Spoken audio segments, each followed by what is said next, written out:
Hello everyone, this video is all of just tidying up around the park, and as I've recorded most of it in time-lapse with no sound, like an idiot, I thought I would see if I can talk about Hebburn Park for all the bits with no sound, so get your mute button at the ready. What we call Hebburn Park is officially known as Carr Ellison Park, and it has a story that goes back over a century. The land originally formed part of the grounds of Hebburn Hall, the local estate that belonged to the Ellison and later the Carr Ellison family.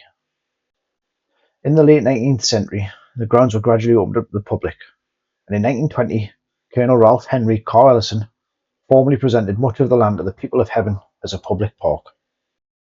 One of the most striking features here is the War Memorial near the Cannon Street entrance. The First World War Memorial was put up around 1920 to honour local men who died in the Great War, and it's a Grade II listed monument. The memorial's inscription even refers to the gift of the park by Colonel Carr Ellison and remembers those who served from Hebburn. If you walk a little bit further, you'll see the Boer War monument and an old cannon. Unveiled on the 3rd of August 1903, it was funded by local residents. The polished grey granite column stands on a mound and carries the name of several Hebburn men who fought and died in that war. It's one of the things that link our cleanups back to the heritage, remind us that while we're restoring the park for now, we're walking through history that many in the town built before us. Over the years, the park has developed with features you'd expect in a Victorian and Edwardian pleasure garden: bandstands, greenhouses, tennis courts and bowling greens, many of which have changed use over the decades as the town's needs evolved. But Hebburn Hall itself went through many changes as well, with parts becoming infirmaries, church facilities and later returned to private use as the 20th century progressed. One story says there are tunnels or hidden cellars underneath Hebburn Hall and parts of what is now the park. Today I work in Ellison Park not just because it's a green space, but because it's a place with layers of local memory, memorials, old paths, and the garden structures that tell a story about the town's past. When you walk these paths, you're walking through local history, and part of what we do is to try and keep that story visible while making the space useful and welcoming for the community.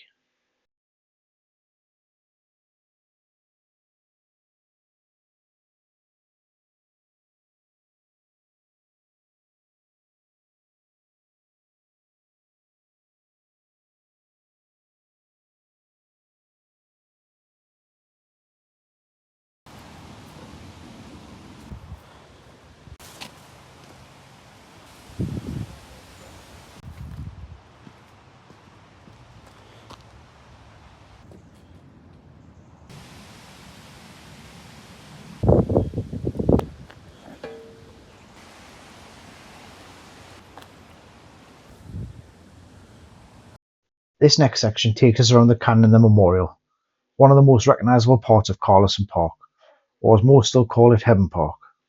The Boer War Memorial and cannon have stood here for well over a century, a proud reminder of the local men who served. This area could do with more attention on it, and some new plans to keep it looking its best. I've seen many a photo over the years of families taking photos with the cannon, and hopefully I can keep it looking its best for many years and memories to come for more people to enjoy.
This little overgrown section caught my eye.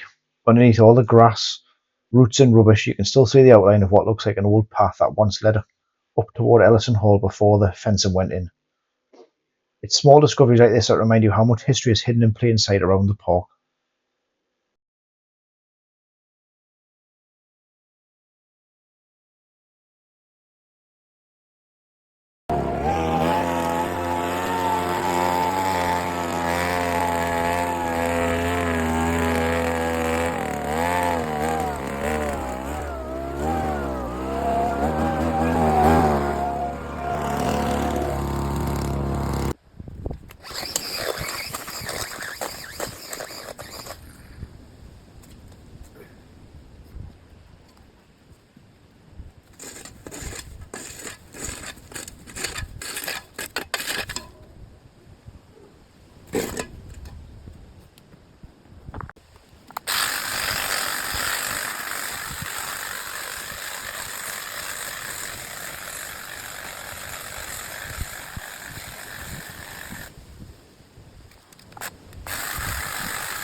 And that's today's work done, all edged, blown clean and looking sharp again. These little maintenance jobs might not seem like much, but they make such a difference to how the park feels. The aim's always the same, to keep Hebburn Park looking welcome and well cared for. A space for everyone to enjoy. Here's a quick look at the before and after. Definitely worth the effort.